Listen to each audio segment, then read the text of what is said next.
Hi! Hello! ఎలా ఉన్నారందరూ? నేనైతే చాలా చాలా బావున్నాను. ఇంకా నా హెల్త్ బాలేదని మీరందరూ నా కోసం చూపించిన కన్సర్న్ అయితే నాకు ఎంతో హార్ట్‌కి టచ్ అయింది. Thank you so much for all your love. And ఇవాళైతే మరొక ఇంట్రెస్టింగ్ వ్లాగ్‌తో మీ ముందుకైతే వచ్చేసాను. So, let's get into the video.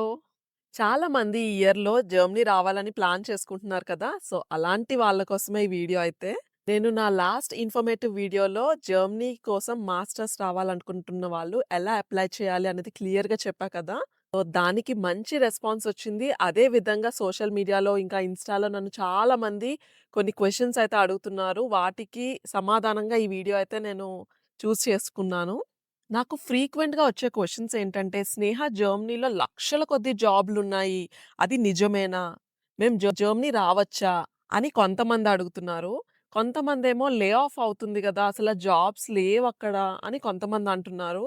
So, ఈ కన్‌ఫ్యూజన్‌లో చాలామంది ఉన్నారు. జాబ్స్ ఉన్నాయా? అసల ఏంటి పరిస్థితి? ఇక్కడ సిట్యుయేషన్ ఎలా ఉన్నది అన్నది మేమిక్కడ ఉంటున్నాం కాబట్టే కాస్తంత బ్యాక్ ఎండ్‌లో రీసెర్చ్ చేసి మీకోసమైతే యాస్ పర్ 2026 రూల్స్ ప్రెజెంట్ సిట్యుయేషనయితే మీకు ఈ వ్లాగ్‌లో చెప్పాలనుకుంటున్నాను. సో, ముందుగా మనమేంటంటే జాబ్ సిట్యుయేషన్ ఎలా ఉంది జర్మనీలో అనే దాని కోసం మాట్లాడుకుందాము. Job situation to be frank చెప్పాలంటే జర్మనీలో చాలానే కష్టంగా ఉంది ప్రెజెంట్ ఉన్న సిట్యుయేషన్ అయితే. జనవరి 2026 రిపోర్ట్స్ ప్రకారం అయితే అన్‌ఎంప్లాయ్‌మెంట్ దగ్గర దగ్గర 30,00,000 దాటిపోయింది తెలుసా మీకు? మెయిన్‌గా చెప్పాలంటే ఆటోమొబైల్ ఎక్సెట్రా ఇలాంటి పెద్ద కంపెనీలేంటంటే కొత్త వాళ్ళని హైర్ చేసుకోవట్లేదు. అదే మెయిన్ ప్రాబ్లమ్ ఇక్కడ. అఫ్‌కోర్స్ దాని వెనక చాలా అంటే చాలా కారణాలున్నాయి. I agree. ముఖ్యంగా చెప్పాలంటే చైనా కార్లు సేల్స్‌తో పోలిస్తే జర్మన్ కార్ సేల్స్ తగ్గిపోవడం అనేది ఒక మెయిన్ రీజన్. అంటే కానీ జర్మనీ అయితే దీనిపై చాలానే వర్క్ చేస్తుందని చెప్పుకోవాలి. మెయిన్ ఎగ్జాంపుల్ ఏంటంటే India, EU free trade deal వల్ల ఫ్యూచర్‌లో మనకి మంచి జరిగే అవకాశాలైతే ఎక్కువ కనిపిస్తున్నాయి. ఇంకా చాలా మంది నన్ను అడుగుతున్నారు ఐటీ జాబ్స్ ఎలా ఉంటాయని. ఇప్పుడు దానికోసం మాట్లాడుకుందాం. ఐటీ సెక్టార్‌లో మీరున్నారా? చాలా మంచి ఎక్స్‌పీరియన్స్ ఉందా? మెయిన్‌గా ఎస్ఏపీ.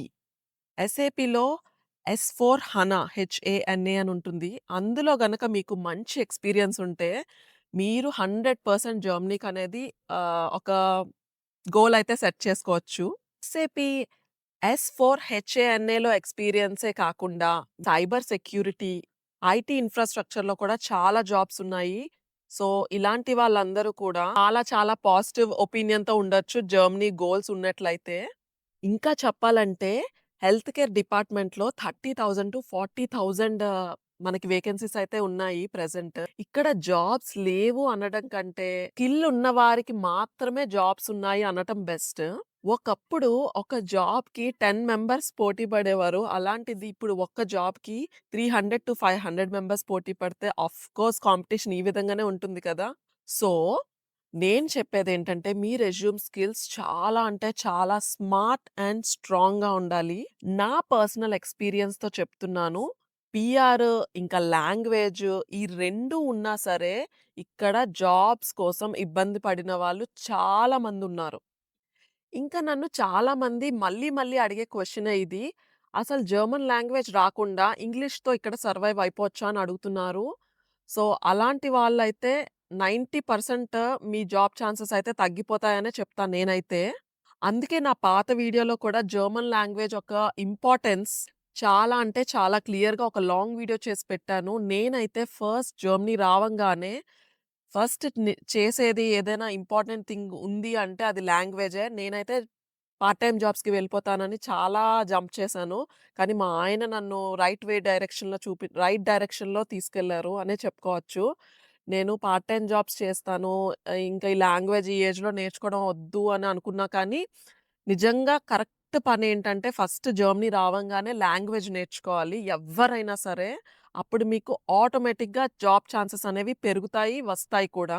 మీరెలా చెప్పేస్తున్నారు జాబ్ ఛాన్సెస్ వస్తాయి, పెరుగుతాయి అని చెప్పి అని అనకండి. నిజంగా నా సెల్ఫ్ ఎక్స్‌పీరియన్స్‌తో చెప్తున్నాను. నేను లాంగ్వేజ్ ఫస్ట్ నేర్చుకొని దాని మీద కొంచెం గ్రిప్ సంపాదించిన తర్వాత ఇప్పుడు నేను జాబ్స్‌కి అప్లై చేస్తున్నప్పుడు నాకొచ్చే పాజిటివ్ ఫీడ్‌బ్యాక్ వల్ల నేను ఇదైతే ఇంత గట్టిగా చెప్తున్నాను. లాంగ్వేజ్ అనేది మోస్ట్ ఇంపార్టెంట్. మనం ఏ లెవెల్ ఆఫ్ లాంగ్వేజ్ చేశామన్నది ఇంపార్టెంట్ కాదు. మళ్ళీ మీకు చెప్తున్నాను. ఏ1, ఏ2, బీ1, బీ2, సి1, సి2 కొంతమంది సి2 వరకు కూడా చేసేస్తారు. కానీ అది అక్కడ ఇంపార్టెంట్ కాదు. మనం కమ్యూనికేట్ చేయగలుగుతున్నామా లేదా? ఫర్ ఎగ్జాంపుల్ ఇప్పుడు నేనే ఉన్నాను. నేను బీ1 వరకు చేశాను మంచిగా. కానీ నేను జాబ్ ఇంటర్‌వ్యూస్ ఇవ్వగలుగుతున్నాను జర్మన్ లాంగ్వేజ్‌లో. Thoughts it. అదే మన అల్టిమేట్ గోల్ అయ్యుండాలి. ఎందుకంటే మనం కమ్యూనికేట్ చేయగలిగితే సరిపోతుంది. వాళ్ళ సర్టిఫికేషన్స్ అయితే ఏమి మనల్ని అడగరు. మనం మాట్లాడగలుగుతున్నామా లేదా జర్మన్‌లో వాళ్ళు అడిగే క్వెషన్స్‌కి మంచిగా ఆన్సర్ ఇవ్వగలుగుతున్నామా లేదా అన్నదే ఇంపార్టెంట్. ఇప్పుడు ప్రెజెంట్ ఉన్న కాంపిటీషన్‌కైతే ఫస్ట్ కంపెనీలు జాబ్‌ని ఎక్కడ ఫిల్టర్ చేస్తున్నారో తెలుసా? లాంగ్వేజ్ దగ్గరే ఫిల్టర్ చేసేస్తున్నారు. సో, మళ్ళీ చెప్తున్నాను, జర్మనీ వచ్చే ప్లాన్స్ ఎవరికైనా ఉంటే కనీసం ఏ2 వరకు ఇండియాలోనే మీరు ప్రిపేర్ అయిపోయి అట్‌లీస్ట్ ఆ లెవెల్ వరకు కంప్లీట్ చేసి ఇక్కడికి వస్తే బెటర్. ఇంకా చాలా మందయితే నన్ను ఆపర్చునిటీ కార్డ్ కోసం మీకు ఏమైనా తెలిస్తే చెప్పండి అని అడుగుతున్నారు. సో, ఇప్పుడైతే ఆపర్చునిటీ కార్డ్ కోసం మాట్లాడుకుందాం. అందరూ ఆపర్చునిటీ కార్డ్ అనగానే ఒక మంచి పాజిటివ్ ఆహ్, వైబ్ ఫీల్ అవుతున్నారు. లైక్ అబ్బా! అసలు ఆపర్చునిటీ కార్డ్ అంటేనే ఒక మంచి ఫీల్ వచ్చేస్తుంది. ఎందుకంటే జాబ్ లేకపోయినా జర్మనీ వచ్చేయొచ్చు. సరే. మీరన్నట్టుగా నేను ఒప్పుకుంటా. జాబ్ లేకపోయినా జర్మనీ వచ్చేయొచ్చు. మంచి ఆప్షనే ఆపర్చునిటీ కార్డ్. బట్ దాని వెనకాల ఉండే డ్రాబ్యాక్స్ కూడా తెలుసుకోవాలి కదా మీరు. సో, ఫస్ట్ డ్రాబ్యాక్ ఏంటంటే, జర్మనీ మనం రావాలంటే కనీసం బ్లాక్డ్ అకౌంట్‌లో €13,000 అంటే అక్షరాల 12,00,000 ఐఎన్ఆర్ మన బ్లాక్డ్ అకౌంట్‌లో ఖచ్చితంగా ఉండాలి. పోనీ ఓకే. అది ఎలాగో అరేంజ్ చేసేసుకున్నారా అనుకోండి. పోనీ ఓకే. అదెలానో అరేంజ్ చేసేసుకున్నారే అనుకుందాం. మరి ఇక్కడికొచ్చిన తర్వాత జాబ్ రావడానికి కనీసం 3-6 నెలలు మినిమమ్ వేసుకుందాం పోనీ. ఓకేనా? ఈ గ్యాప్‌లో పోనీ మీరేమైనా ఫుల్‌గా వర్క్ చేసొచ్చా అంటే అది లేదు. కేవలం వారానికి 20 హవర్స్ మాత్రమే మీకు పర్మిషన్ ఉంటుంది వర్క్ చేసుకోవడానికి. టు బీ ఫ్రాంక్ చెప్పుకోవాలంటే, ఆ అమౌంట్‌తో అద్దె కట్టుకోవడం కూడా కష్టమే. ఎందుకంటే వారానికి 20 అవర్సే వర్క్ చేస్తాము. ఇంక దాంతోనే రెంట్ కట్టుకుంటామా, డబ్బులే దాచుకుంటామా, కడుపుకే తింటామా, అలా ఉంటుంది పరిస్థితి. ఇంకొక ఇంపార్టెంట్ డ్రాబ్యాక్ ఏంటంటే, ఇక్కడ ఆపర్చునిటీ కార్డ్ మీద రావాలంటే, ఇండియాలో మనకి ఉన్న జాబ్‌ని రిజైన్ చేసి రావాలి. అది కూడా చాలా చాలా ఒక పెద్ద డ్రాబ్యాక్ అనే చెప్తాను నేనైతే. ఎందుకంటే అక్కడ ఉన్నదాన్ని వదులుకొని ఇక్కడ ఏదో సాధిద్దామని వస్తాం కదా మనం. సో, ఇవన్నీ తెలుసుకొనొస్తే మంచిది కదా! ఇంకా లాంగ్వేజ్ లేకుండా వచ్చి వెనక్కి తిరిగి వెళ్ళిపోయిన వాళ్ళైతే చాలా మందున్నారు. మా ఫ్రెండ్ సర్కిల్‌లోనే ఉన్నారు. సో, ఇది కూడా ఒక ఇంపార్టెంట్ పాయింట్ కింద నోట్ చేసుకోండి. అస్సలు లైట్ తీసుకోకండి లాంగ్వేజ్‌ని మాత్రం. సో, ఇక్కడికి రావాలంటే చేతిలో డబ్బు ఇంపార్టెంటే, లాంగ్వేజ్ ఇంపార్టెంటే, ఇంకా ఇలాంటివన్నీ కూడా మైండ్‌లో పెట్టుకొని అప్పుడు స్టెప్స్ అయితే తీసుకోండి. ఇక జర్మనీలో అతి పెద్ద సమస్య హౌస్. అద్దెకి దొరకడం ఇల్లు అనేది ఎంత కష్టమంటే, ప్రస్తుతం ఉన్న సిట్యుయేషన్‌కైతే ఇంకా కష్టం. యునిక్ లాంటి స్టేట్స్‌లో అయితే ఆహ్, ఒక చిన్న ఇల్లు అద్దెకే మనం దగ్గర దగ్గర లక్షలు పెట్టాల్సుంటది. ఎవరైనా అలాంటి చాయిసెస్ కాకుండా కొంచెం ఔట్‌స్కర్ట్స్‌లోకొచ్చినట్లయితే లైక్ లైప్సిష్, ఇంకా డ్రెస్డెన్ ఇలాంటి చిన్న చిన్న సిటీస్‌ని కూడా ఎంచుకొని మంచిగా లైఫ్ స్టైల్ అనేది తక్కువ ఖర్చులతో కొనసాగించొచ్చు. ఇవి తక్కువ అద్దెలు కాకుండా లైఫ్ స్టైల్ అంతా చాలా సింపుల్‌గా వెళ్ళిపోతూ ఉంటుంది. ఇవి చిన్న ఎగ్జాంపుల్స్ మాత్రమే. ఇంకా చాలా సిటీస్ ఉంటాయి అలాంటివి. ఈ 2 కేవలం ఎగ్జాంపుల్‌కి మాత్రమే నేను చెప్పాను. ఇన్ని విషయాలు తెలుసుకున్నాక కొంచెం మనసులో భయం మొదలవడం అనేది తప్పు కాదు. అది చాలా చాలా కామన్. సో, మొత్తం అన్నీ భయపడే విషయాలే చెప్పా కదా! ఇప్పుడు కొన్ని పాజిటివ్ ఇంకా హ్యాపీ విషయాల కోసం మాట్లాడుకుందామా?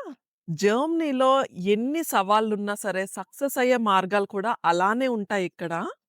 అలా ఎందుకన్నానంటే 2026లో జర్మనీ ఎకనామీ కొంచెం మళ్ళీ ఎందుకో పాజిటివ్‌గా రికవర్ అయినట్లు మీకు సో, ఈ సాలరీ ట్రాన్స్‌పరెన్సీ వల్ల ఉండే పెద్ద బెనిఫిట్ ఏంటో తెలుసా? ఎవ్వరు కూడా సాలరీ పరంగా మనల్ని మోసం చేయలేరు. అది ఒక్కటి చాలా చాలా ఇంపార్టెంట్ థింగ్ నాకు తెలిసినంత వరకు. ఎందుకంటే ఇది మన దేశం కాదు. సో, చాలా చాలా హెల్ప్ అవుతుంది ఈ యాస్పెక్ట్ మనకైతే. అంతే కాకుండా జర్మనీలో మినిమమ్ వేజ్ 1390 యూరోస్‌కైతే పెరిగింది. అంటే కాస్త తక్కువ 14 యూరోలు అంటే మినిమమ్ వేజ్ అది. మీరు పార్ట్ టైమ్ చేసినా సరే మంచి ఆదాయం వస్తుంది దీనివల్ల. ముఖ్యంగా ఇప్పుడు ఎక్స్‌పాట్స్ కోసం జర్మనీ పీఆర్ అంటే పర్మనెంట్ రెసిడెంట్ రూల్స్ అనేవి చాలా చాలా ఫ్లెక్సిబుల్‌గా చేసేసారు. అది కూడా ఒక మంచి పాజిటివ్ ఫీడ్‌బ్యాక్. ఎక్స్‌పాట్స్ కోసం 3 ఇయర్స్‌లోనే ఇక్కడ మంచిగా వెల్ సెటిల్ అయిపోవచ్చు లాంగ్వేజ్ ఉంటే. ఇక్కడ మీకు దొరికే సేఫ్టీ ఏంటో తెలుసా? హెల్త్ కేర్ ఇంకా వర్క్ లైఫ్ బ్యాలెన్స్. అది ప్రపంచంలో ఇక్కడ దొరికినంత బాగా ఇంకెక్కడ దొరకదు. ప్లానింగ్‌తో జర్మన్ లాంగ్వేజ్ నేర్చుకొని, జర్మనీ ప్లాన్ చేసుకొని వచ్చినట్లయితే, జర్మనీ మిమ్మల్ని సొంత బిడ్డ కంటే ఎక్కువగా చూసుకుంటుంది. Trust me. ఫైనల్‌గా నేనైతే మీకు చెప్పేది ఒక్కటే. కలలు కనడం తప్పు కాదు. కలల్ని కనండి. కానీ కలలకి సరైన కష్టాన్ని, ఇంకా సరైన ప్లానింగ్‌ని జోడించండి. అప్పుడు ఖచ్చితంగా సక్సెస్ అవుతారు. జర్మనీ ప్రయాణం అనేది మీ జీవితంలో ఒక అద్భుతమైన మలుపు కావాలని స్ఫూర్తిగా మీ స్నేహగా నేను కోరుకుంటున్నాను. ప్రయత్నంలో ఏ చిన్న డౌట్ ఉన్నా మీకు హెల్ప్ చేయడానికి నేనున్నానని మాత్రం అస్సలు మర్చిపోకండి. వీడియో మీకు ఏ మాత్రం యూజ్‌ఫుల్‌గా అనిపించినా ప్లీజ్ ఒక చిన్న లైక్ చేయండి. ఇంకా ఈ ఇన్ఫర్మేషన్ ఎవరికైనా అవసరం అనుకుంటే వాళ్ళకి షేర్ చేయండి. ఇప్పటి వరకు ఛానెల్‌ని సబ్స్క్రైబ్ చేసుకోకుండా చూస్తున్నట్లయితే ఛానెల్‌ని కూడా ప్లీజ్ సబ్స్క్రైబ్ చేసుకోండి. ఫ్రెండ్స్ మరి మళ్ళీ నెక్స్ట్ వీడియోలో కలుసుకుందాం. అంతవరకు సెలవు. బాయ్. Take care.